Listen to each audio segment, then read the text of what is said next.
반갑습니다. 봄이 된 것 같습니다. 한절기라든지 좀 감기 같은 거 조심하셔야 될 것 같아요. 오늘은 임재록입니다. 교재 220쪽이죠.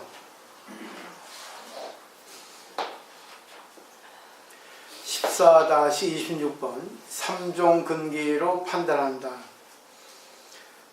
제 방에 학인들이 찾아오면 산승은 여기서 세 가지의 근기로 그들을 판단한다.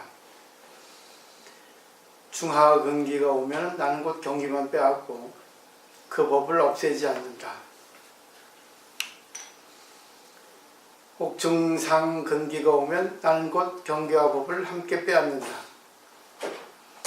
만약 상상의 근기가 오면 나는 곧 경계와 법과 사람을 다 빼앗지 않는다.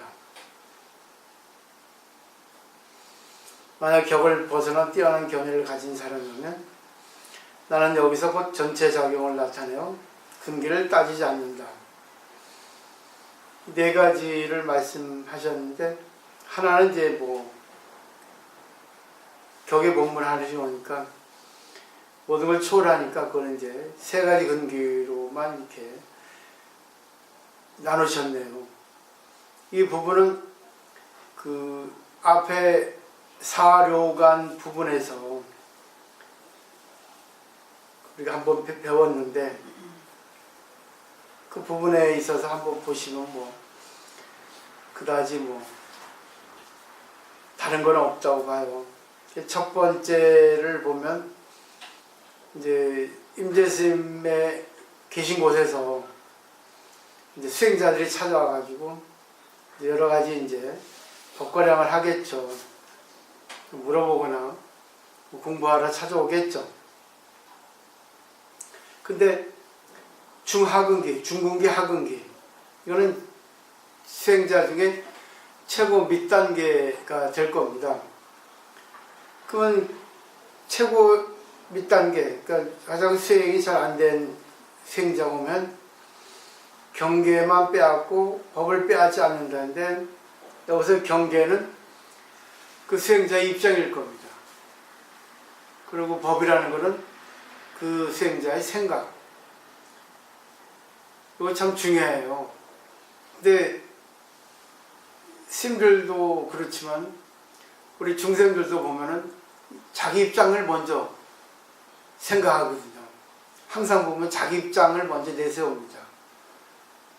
어떤 중요한 이치를 따지는 게 아니라 자신의 생각을, 자신의 입장을 먼저 얘기하게 돼 있어요.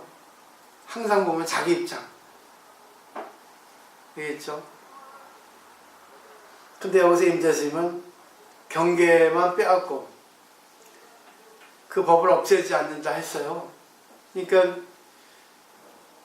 어느 수행자가 오든지 간에 관계없이 그 수행자의 지극히 자기 주관적인 생각을 뺏어버린다는 거죠. 자기 입장.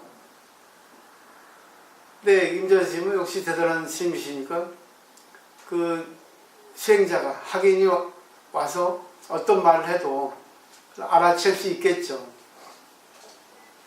그러면은 옛날에 그 검객이 자기 세 아들이 있는데, 자기 세 아들에게 있어서 이제 법을 물려줘야 됩니다.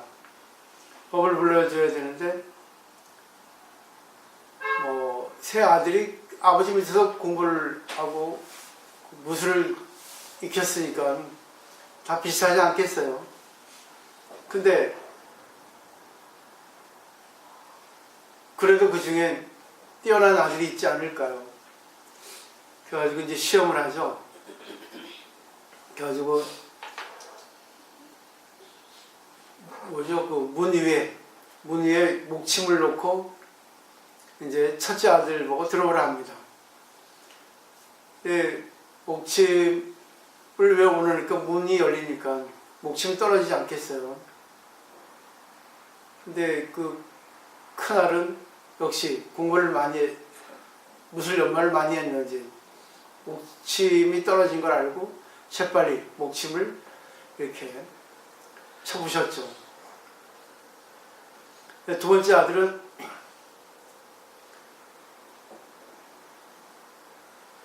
문에 들어올라 보니까 목침이 있다는 걸 아는 거죠. 목침이 그림자를 봤는지 목침이 있다는 걸 알고 문을 열고 목침을 떨어뜨린 뒤 들어왔어요.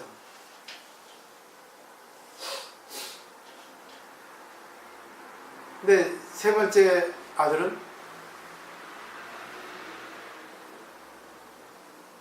그 첫째, 둘째하고는 달리 목침이 있다는 거 아니까 아예 목침이 떨어지길 기다리지도 않고 그거를 알고 치우도록 하고 들어왔습니다.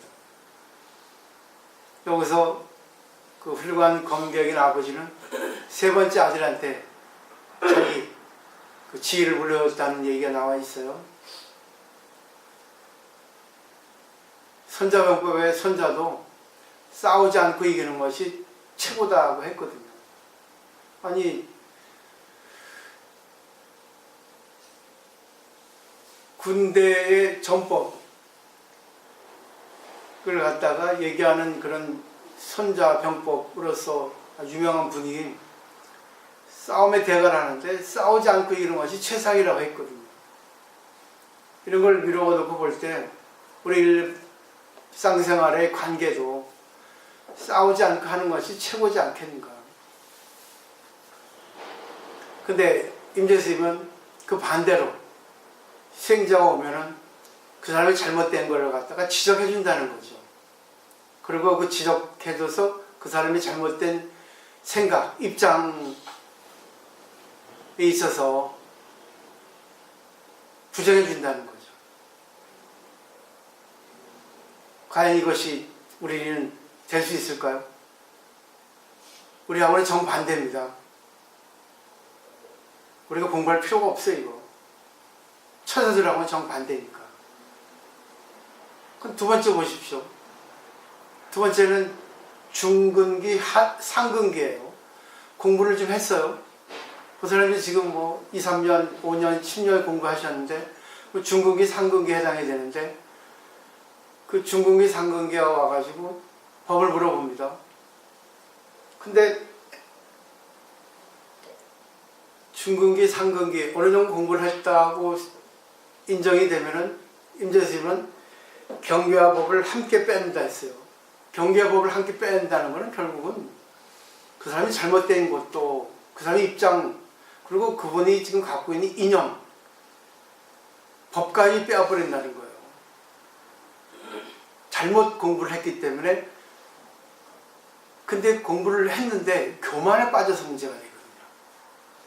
자기가 공부를 뭐 많이 하다 보니까 공부에 자신이 있어서 법이 아무것도 없는 무법인데 무한데 공인데 딱 자기의 법이 정해진 겁니다.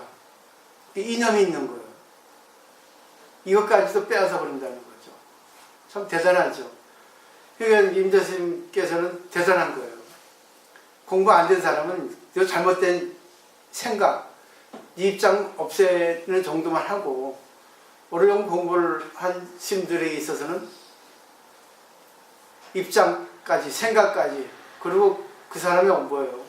법, 그것까지 다 빼앗아 버린다는 거죠. 그리고 상근기가 돼버리면 다 빼앗지 않는다는 거죠. 그리고 또 격을 초월한 그분은 그냥 관계를 한다는 거죠. 근데 보세요. 우리 입장하고 전혀 다릅니다. 전혀 180도 다른 입장이에요. 어떻게 하시겠어요? 어떻게 하셔야 될 것 같아요? 야구에서 보면은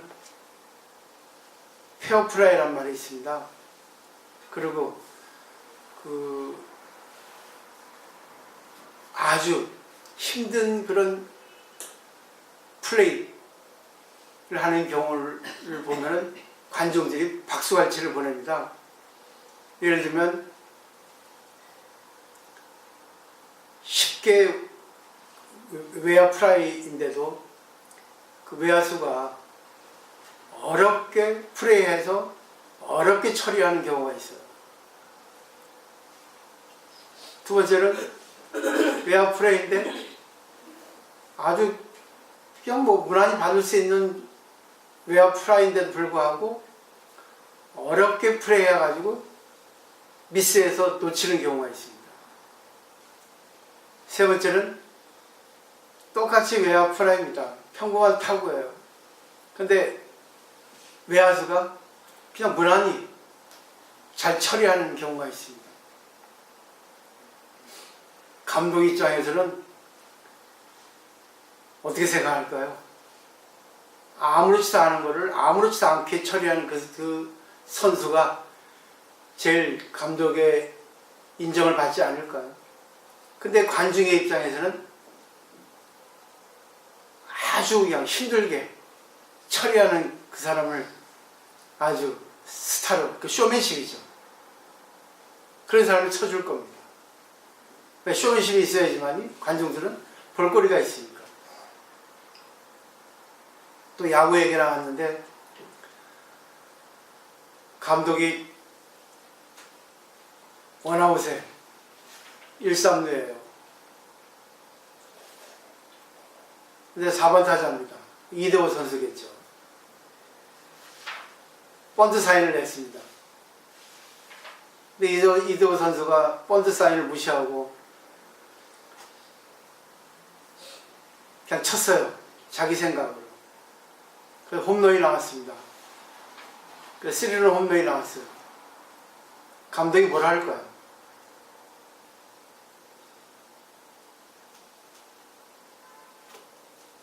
뭐라 할 겁니다. 왜? 그게 운이 좋아가지고 홈런이 나왔을 뿐이지 차라리 번트를 내서 1점 내는 것이 더 확률이 높았다는 겁니다. 근데 운이 좋아가지고 됐는데 감독이 거기서 뭘 하지 않으면 팀워크가 깨지고 질서가 깨집니다. 법이 없어져 버려요. 감독은 반드시 현직 선수였어요. 전직 선수 출신입니다. 그러니까 경험이 많은 거죠. 노하우가 많은 거죠. 그죠? 결국은 경험이 모든 걸 판단할 수 있는 기준을 만들거든요. 그러니까 나이가 들면 들수록 좋아지는 게 뭐겠어요? 삶의 지혜죠. 그렇지만 또 나이 든 분일수록 또 그렇지 않은 경우도 있어요. 저는 이 내용을 볼 때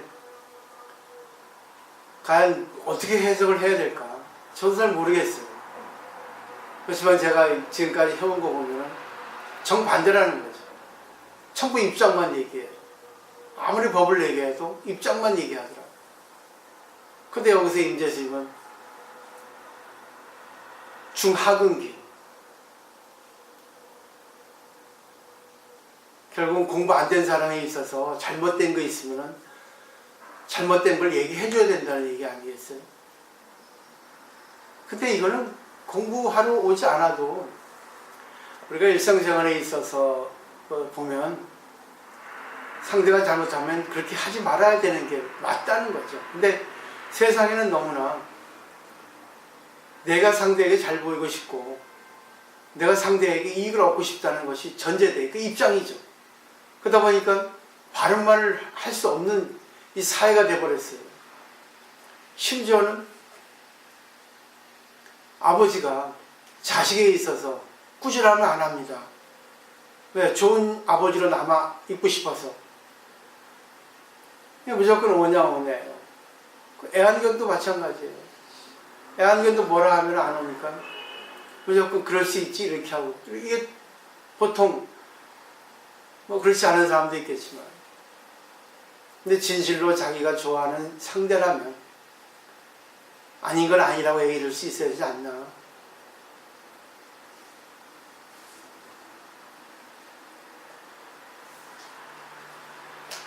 뭘 생각을 깊이 해보시면 좋을 것 같아요. 물론 저도 마찬가지예요.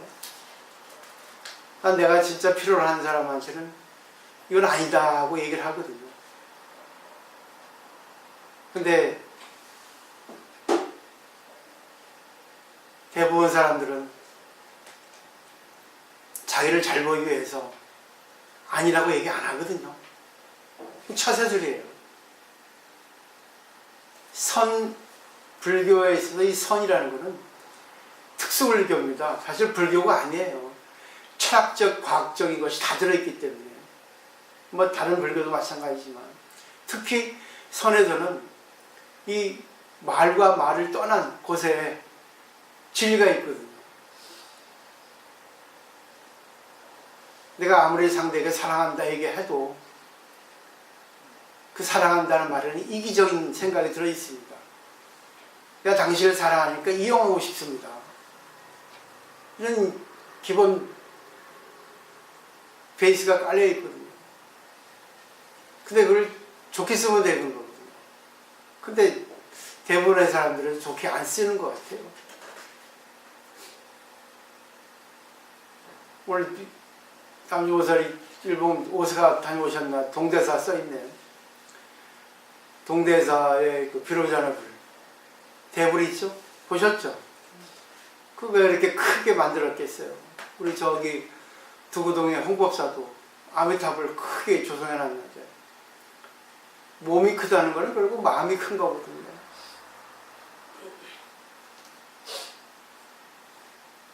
마음이 큰 사람이 돼야 되거든요. 근데 마음이 큰 사람이 아니라 말이 큰 사람이죠. 교묘한 말. 한번 오늘 내용을 통해서 한번 잘 살펴보시면 좋을 것 같아요. 그래서 저는 수행자 입장을 한번 돌아가시라는 거예요. 지금까지 공부는 딱 없애고 아공이거든요. 내가 상대한테 어떤 한 소리 들으면 고맙습니다. 또 내가 진짜 상대를 위한다면 그렇게 하시면 안 됩니다 하고 얘기할 수 있을 정도의 그것도 아공이거든요. 내가 상대한테 얘기를 못 해주는 거는 나를 이쁘게 보이려고 못 해주는 거거든요.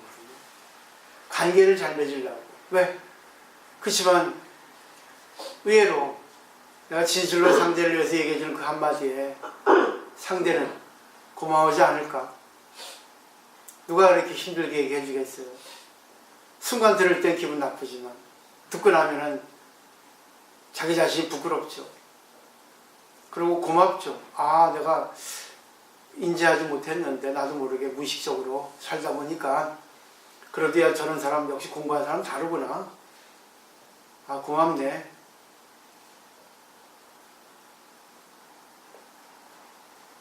그 다음에 두 번째 안락보죠. 큰 스님들이여 여기에 이르게 되면 공부하는 이가 힘을 한껏 써야 된다. 바람도 통하지 않고 전광석화까지도 곧 지나가 버린다. 하기내 만약 눈만 깜빡해도 곧 교섭이 없어진다. 마음으로 헤아리려 하면 곧 틀리며 생각을 움직였다 하면 바로 어긋나 버린다. 그러나 아는 사람은 눈앞을 여의지 않을 것이다. 참 기가 막히게 했어요. 자, 여기서 보세요. 임재수님은 상대에게 큰 스님이라고 대덕이가 이렇게 말씀하십니다. 당신 지금 병 걸려 있다. 암환이라고 하는 악연이라는 병에 걸려 있는데 그것만 없애면 당신은 큰 스님이다. 원래 부처다. 근데 여기서 지금 이 인연에 이르게 되면, 이 공부에 이르게 되면 한껏 힘을 써야 된다 했습니다. 어떻게 한껏 힘을 써야 되냐? 바람도 통하지 않고 전광석화가 있고 지나가 버린다 했어요. 한 찰나입니다. 한 찰나. 한순간 자기가 뭐예요? 자기를 내려놓아야 된다는 겁니다.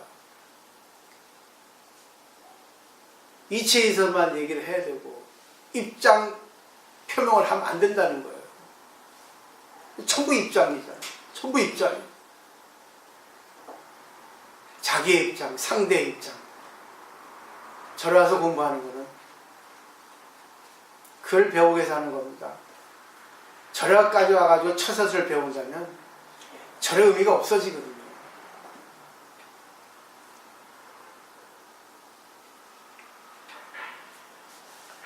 하기니 만약 눈만 깜빡해도 곧 교섭이 없어진다 해서 눈만 깜짝인다는 거는 머리 굴린다는 얘기거든요. 한순간 내가 어떻게 해야 될까? 어떻게 처사술을 해야 될까? 어떻게 해야지만이 내 입장을 갖다가 저 상대에게 알아주게 줄 수 있게 할 수 있을까? 어떻게 해야지만 나에게 이익이 올까? 어떻게 해야지만 더 좋게 관계가 될까? 또 마음으로 헤아리려면 꼭 틀린다 했어요. 왜 마음으로 헤아린다는 거? 자기가 살아온 곳에서 마음으로 헤아리는 거거든요. 마음으로 헤아리지 말고 나라는 거 없애버리면 돼요. 여기 얘기했잖아요. 입장을 없애버리면 결국은 뭐예요? 나라는 게 없어지거든. 입장이라는 게 나잖아요. 자아잖아. 그러니까 아공이 뭐예요? 입장이 없어지는 겁니다. 그래서 불교 보세요. 기본이 아공입니다. 내 입장 없애는 거예요. 내 욕심 없애옵니다. 항상 보면 자기 입장이잖아. 그래서 딱 하면 자기 입장하고 틀리면 한 소리 나오잖아요. 생각을 움직였다 하면 바로 어긋나 버린다 했죠. 머리 굴리지 말라는 겁니다. 딱이에요. 딱 한 소리 하고 싶을 때 하지 말라는 얘기입니다. 아, 예, 알겠습니다. 바보가 되라는 거죠. 근데 아는 사람은 눈앞을 여의지 않을 것이다. 제대로 아는 사람은 눈앞에 바로 자기가 부처가 되고 상대도 부처가 되고 둘이 하나가 돼서 감응도교가 됩니다. 느끼고 응하는 게 서로 연결된다는 겁니다. 그 다음에 이제 다음 달로 큰 스님들이여 그대들은 바랑에 똥찜을 짊어지고 옆으로 내달리며 부처를 구하고 법을 구하는데 지금 그렇게 구하는 바로 그 사람이 누구인가? 그대들은 아닌가? 활발하게 작용하지만 그 뿌리는 없으니 움켜잡아도 모이지 않고 펼쳐도 흩어지지 않는다. 구할수록 멀어지고 구하지 않으면 도리어 눈앞에 있다. 신령선 소리가 귓전에 들리는데 만약 이것을 사람들이 믿지 않는다면 100년 세월을 헛쓰고만 할 뿐이다. 그러니까 가장 근본을 얘기하는 게 선이에요. 이거는 5년, 10년 공부해도 이것이 안 되면 헛쓰고입니다. 말조주만 들어요. 그 인계응변입니다. 다시 보죠. 큰 스님들이여 그대들은 바랑에 똥찜을 짊어지고 옆으로 내달리며 부처를 구하고 법을 구하는데 전부 상대적인 견해, 무빈도 써놨네요. 전부 이원적인 논리예요. 이거냐 저거냐, 내 입장이냐 네 입장이냐. 항상 보면 있잖아요. 법에다 맞추려 하지 않고 자기 입장에 맞춥니다.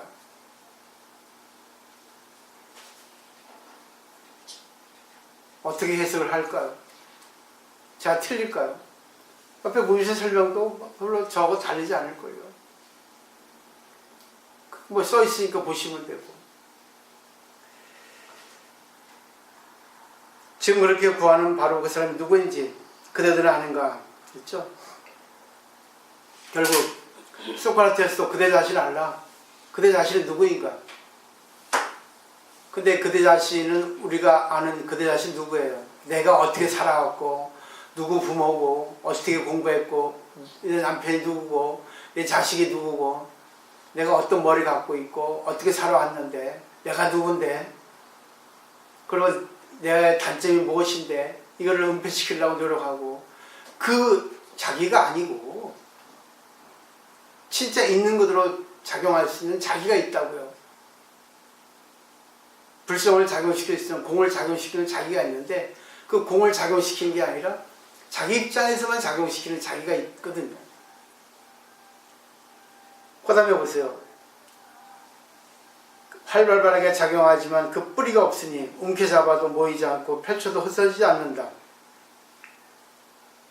아무리 작용해도 뿌리가 없어요. 공이니까. 인연따라 그냥 뭐예요. 법을 이야기하고 인연따라 서로를 좋게 하는 거죠. 근데 여기서 얘기하시죠. 구할수록 더 멀어지고 구하지 않으면 도리어 눈앞에 있다. 한 생각이 일어나면 병이고 한 생각이 일어났다 알면 약이다고 황벽단재선사가 얘기했죠. 한 생각이 일어나는 게 뭐예요? 망상이죠. 자기 입장에서의 생각. 이익과 손해에 입각한 자기. 그래서 구하지 말라는 거죠. 구하지 말라는 건 뭐겠어요? 그냥 관계, 있는 그대로의 관계, 순수한 청정한 관계, 이익과 손해를 초월한 관계, 내 입장 상대 입장을 초월한 관계. 신령스러운 소리가 귓전에 들리는데 만약 이것을 사람들이 믿지 않는다면 100년 세월을 헛수고만 할 뿐이다 했어요. 신령스러운 소리가 귓전에 들린다. 부처님 소리가 들린다는 거 있죠. 그죠? 어느 것이 옳고 어느 것이 틀리고 그런 것보다는 정말 진실한 관계, 예를 들면 부모와 자식 간의 관계, 깐난하게 아직 물심이 붙지 않을 때의 관계,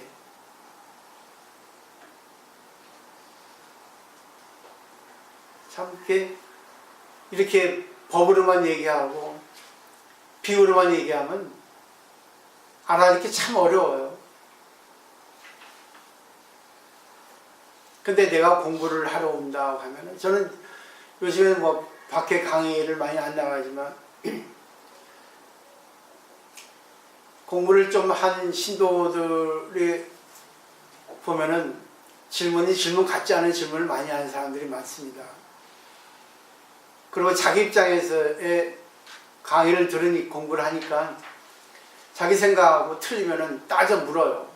근데 따져 묻는 게 참 건방집니다. 그래서 설명을 해줘요. 근데 반드시 수긍하지 않습니다. 그리고 그 뒤로는 안 나와.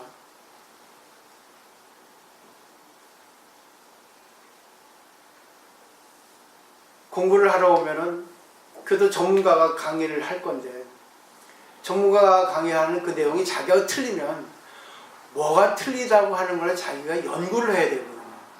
근데 연구할 생각 안 하고 자기 입장에서만 머리를 굴리는 거예요. 자기 생각에서만 생각을 하는 거예요. 근데 그러면 그게 안 풀립니다. 그게 바로 입장이라는 거죠. 왜 강사가, 왜 전문가가 자기 생각하고 전혀 다른 뜻의 얘기를 했을까, 이 부분에 있어서. 그래가지고 자기 걸 만들어야 되는데 그러려고 하지 않고 자기 입장만 얘기해요. 그래서 언제 저기 불교대학에서 공부 많이 한 분이에요. 한문도 많이 공부했더라고. 근데 그 한 단계 더 뛰어넘지 못한 그런 분이에요.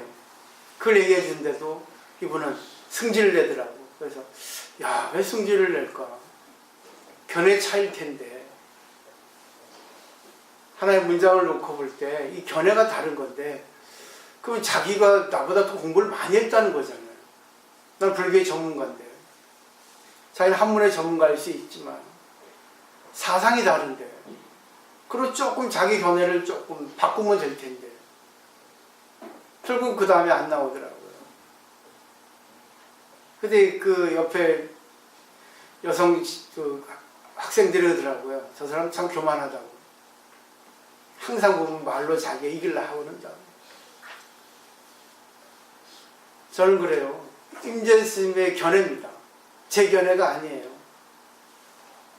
임재 스님의 견해이기 때문에 지금부터 새롭게 공부를 한번 해보시면 좋을 것 같아요.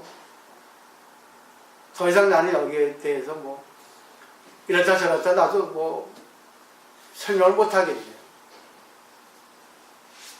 어떻게 설명을 해야 될지도 모르겠고. 그렇지만 하여튼 최대한으로 이제는 제가 여러 가지 내용들을 준비해가지고 오겠습니다.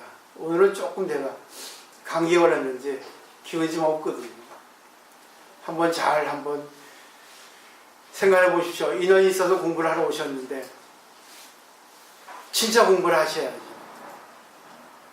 자기 머리에서만 맞는 공부가 아니라 자기 머리를 초월할 수 있는, 자기가 진짜 성장된다는 느낌을 느낄 수 있는 공부를 하셔야 돼요. 잔재주의 공부가 아니라 진짜 부끄러울 정도의 자기가 가슴에서 올라오는 그런 공부를 하셔야 되거든요.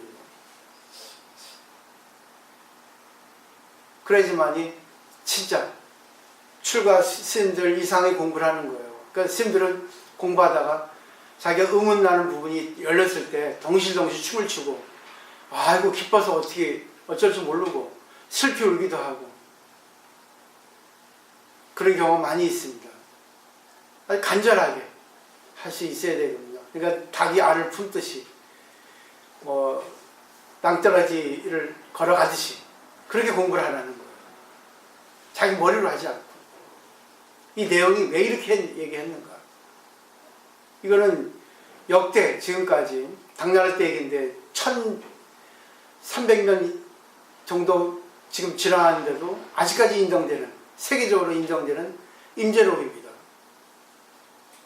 이것이 인정되지 않았으면 이렇게 어록의 왕이라고 할 정도로 우리가 칭해지지 않거든요. 선어록이 7가지가 있는데 그 중에 하나입니다. 여기에 대해서 질문 있습니까? 제가 느끼는 거예요. 간절하게 공부를 하셨으면 바람이에요. 마치도록 하겠습니다.